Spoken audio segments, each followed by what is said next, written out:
Assalamualaikum warahmatullahi wabarakatuh. Alhamdulillahi rabbil alamin. Wassalatu wassalamu ala sayyidina Muhammadin wa ala alihi wa sahbihi ajma'in. Wa qala Allah subhanahu wa ta'ala fil Qur'anil Karim. Bismillahirrahmanirrahim. Al-hajju ashhurum ma'luman. Faman farada fihinnal hajj fala rafasa wala fusuka wala jidala fil hajj. Sadaqallahul azim. Kaum muslimin dan muslimat sedang jamaah zuhur yang dimuliakan Allah, baiklah sambil kita niat i'tikaf, mari sejenak kita memahami tentang persoalan haji, mulai dari larangan haji. Ada 3 yang dilarang dalam haji dan mendapat gelar substantif. Ayat ini di dalam Al-Quran surat Al-Baqarah ayat 197. Jadi ketika orang-orang Arab pulang dari Tanah Suci di negeri Yaman, orang Yaman, ini asbabun nuzul ayat ini, dia bercerita tentang haji. Ketika kita sudah melakukan haji, semua dosa kita diampuni. Pahalanya adalah surga sebagai balasannya. Singkat cerita, orang-orang Yaman dengan tidak berfikir panjang, dia tahun depan berangkat haji. Dengan tidak mempertimbangkan keamanan, keuangan, stabilitas, administrasi dan seterusnya. Akhirnya singkat cerita ketika datang ke negeri Arab, karena tidak terdata, tidak tertib, akhirnya terjadilah sesuatu. Terjadi 3 hal tadi, yaitu kalimatnya yang jorok, terjadi anarkis, terjadi sesuatu yang tidak diinginkan dan pertengkaran di Tanah Suci. Turunlah ayat.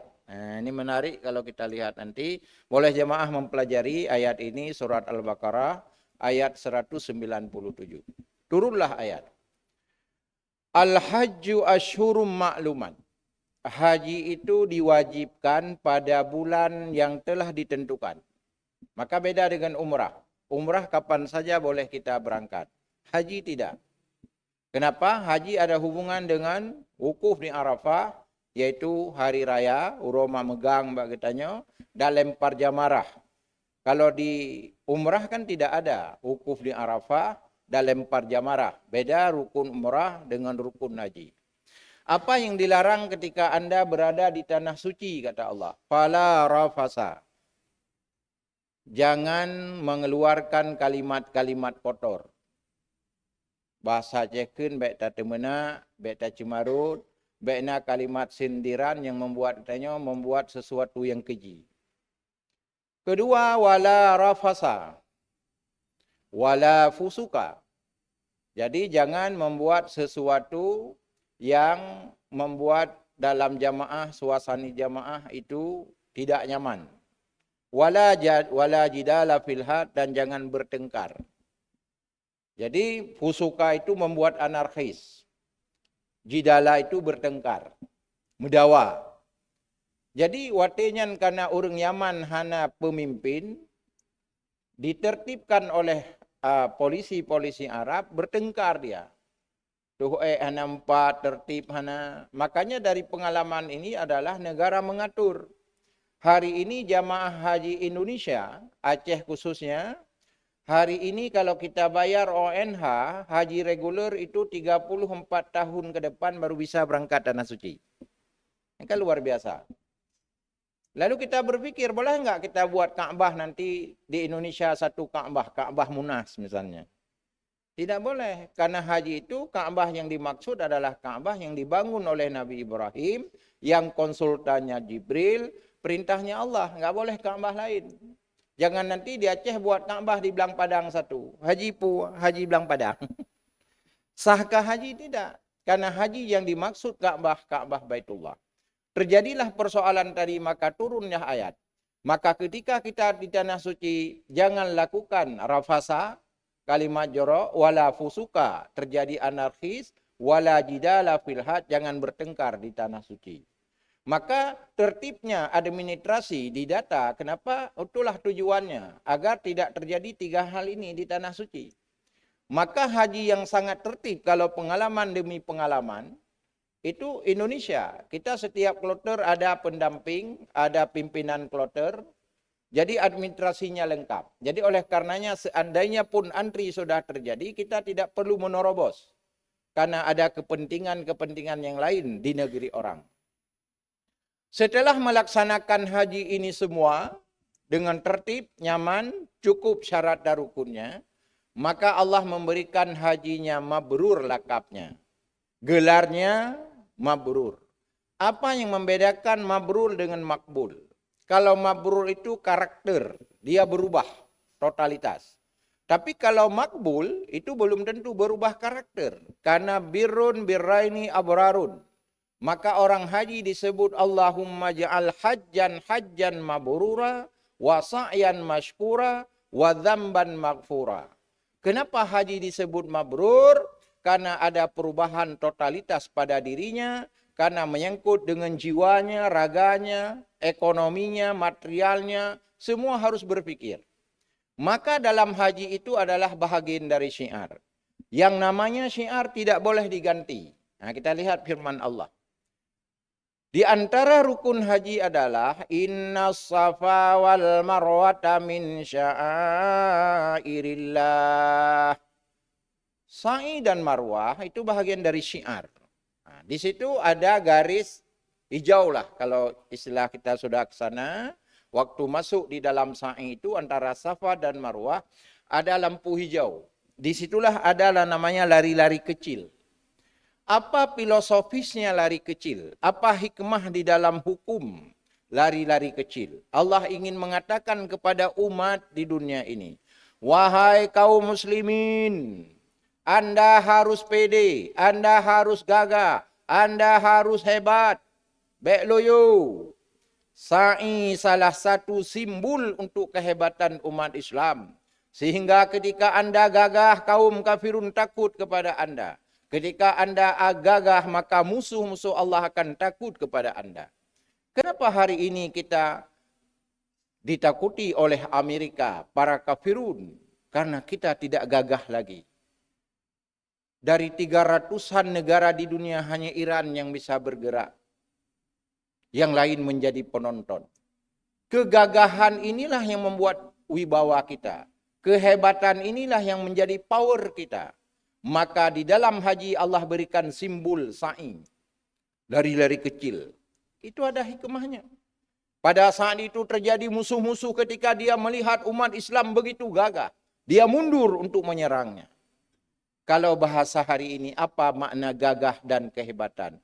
Umat Islam harus menguasai IT. Menguasai teknologi. Menguasai ekonomi global. Agar negara-negara dunia takut kepada kaum muslimin. Ketika kita tidak memiliki apa-apa, maka musuh-musuh Allah terutama para kafirun menyerang kita. Maka simbol haji di dalam sa'i itu adalah bahagian dari syiar, maka tidak bisa diganti-ganti. Persoalannya adalah yang namanya syiar itu fakta sejarah. Bagaimana sejarah Nabi Ibrahim alaihissalam? Ketika meninggalkan istrinya, dalam keadaan hamil, lalu dia melahirkan Ismail alaihissalam. Begitu tantangan, tidak punya apa-apa, Nabi Ibrahim meninggalkan istri di sebuah pohon. Nabi Ibrahim melaksanakan perintah Allah, tinggallah istri dalam keadaan mengandung. Disitulah lahir Ismail alaihissalam. Dalam begitu tantangannya, tidak punya apa-apa. Sehingga istrinya bernazar, berdoa kepada Allah agar dapat perlindungan. Gugluang ngaki. Maka keluarlah air, tidak punya apa-apa. Itulah sejarah menjadi sumur Zam-Zam. Sumur Zam-Zam dari Nabi Ibrahim sampai sekarang. Sudah berapa ribu tahun. Tidak pernah kering-kering. Ini kan kekuasaan Allah. Yang diminum oleh jutaan penduduk dunia setiap tahun. Itu belum lagi orang yang umrah setiap saat. Bergelirir masuk ke tanah suci. Tanpa ada waktu yang jeda. Terus berputar. Di pusat immigrationnya. Terus berputar seluruh dunia, masuk ke Ka'bah. Itulah persoalan dia minum di situ air sumur Zam-Zam, tidak pernah kering-kering. Maka haji bahagian dari syiar tidak boleh diganti dan tidak berlaku kias. Jangan nanti kita berpikir kalau begitu hajinya antri begitu lama, repotnya begitu sulit. Kalau begitu kita ganti saja Ka'bah. Umpama kalau ada orang berpikir. Sekarang kan ada istilah fotokopi paste. Jamun ceplak gitu. Paduk tinggi Kaabah, lebar Kaabah sama persis. Dah pegot sabuh hilang padang. Ini istilah dari Aceh. Ada kala di Munas di tingkat nasional. Lalu ketika berangkat setiap tahun Kaabahnya, hajinya, haji Munas dan haji Belang Padang. Sahkah haji? Tidak. Kenapa? Bukan Kaabah Baitullah yang dibangun oleh Nabi Ibrahim. Yang konsultannya Jibril. Boh kira-kira di Munas, ipegot Ka'bah sabo. Atau penggunaan pengadaan Ka'bah di Munas. Kira-kira yang menang kontraktor so. Ini kan Taifan Cina kan. Pasti awalnya menang. Karena mereka yang menguasai ekonomi yang kuat dan dekat dengan pemerintah saat ini. Coba bayangkan tempat yang suci yang dibangun oleh para kafirun. Kita datang berkeliling di sana. Intinya syiar tidak boleh diganti. Kurban juga syiar. Nanti akan kita cerita tentang bagaimana peristiwa kurban sebagai syiar, sebagai fakta sejarah yang tidak boleh diganti-ganti. Inilah hukum Allah. Maka untuk memahami ini kita harus paham 3 grid dalam agama.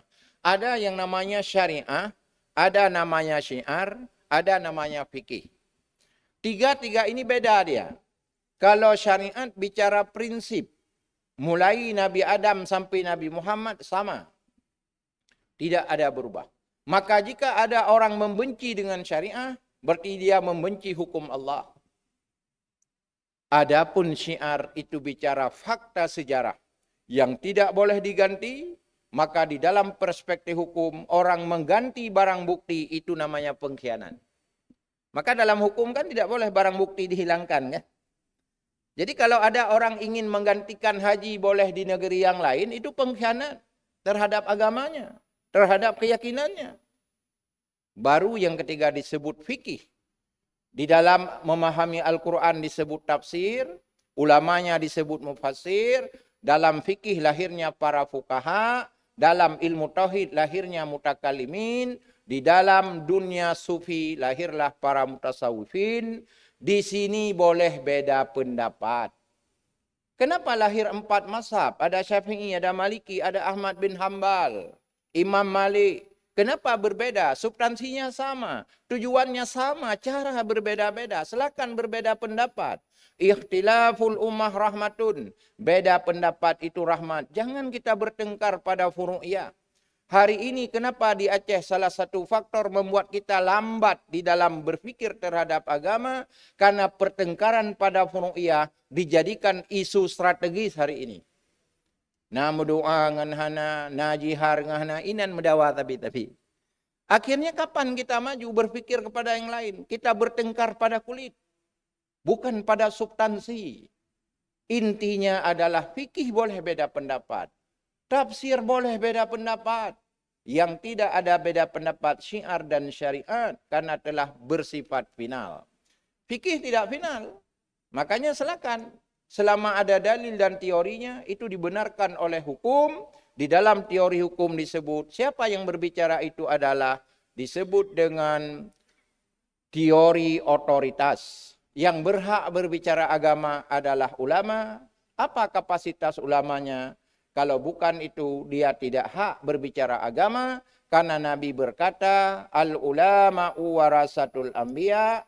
Ulama itu warisku, kata Nabi. Bahasa hari ini, siapa ulama? Sebagai juru bicara Nabi. Jadi ketika Nabi sudah tiada, kalau masa sahabat ya sahabat, setelah sahabat ada tabi'in, setelah tabi ada tabi'in, setelah tabi'in lahir ulama mutakadimin, setelah ulama mutakadimin lahir ulama mutakhirin. Itulah yang berbicara bahasa agama. Maka kalau dibicara agama oleh orang yang tidak punya kapasitas, yang tidak memiliki otoritas, agama ini kacau. Siapa yang berbicara agama? Abu Janda umpamanya. Kalau itu referensi, hancurlah negara ini, hancurlah agama ini. Inilah yang harus kita pahami. Akhirnya Allah memberikan lakab bagi orang yang rengkap rukun haji. Haji mabrur, ada perubahan total. Maka awai watita dengar urang gewa di haji luar biasa penghormatan. Bantana peh enam bate balewat tungku haji mekat-kat. Urahnya engkau haji hui. Tidak nangan ni angko haji ni duk aju tidak untuk enam. Assalamualaikum warahmatullahi wabarakatuh.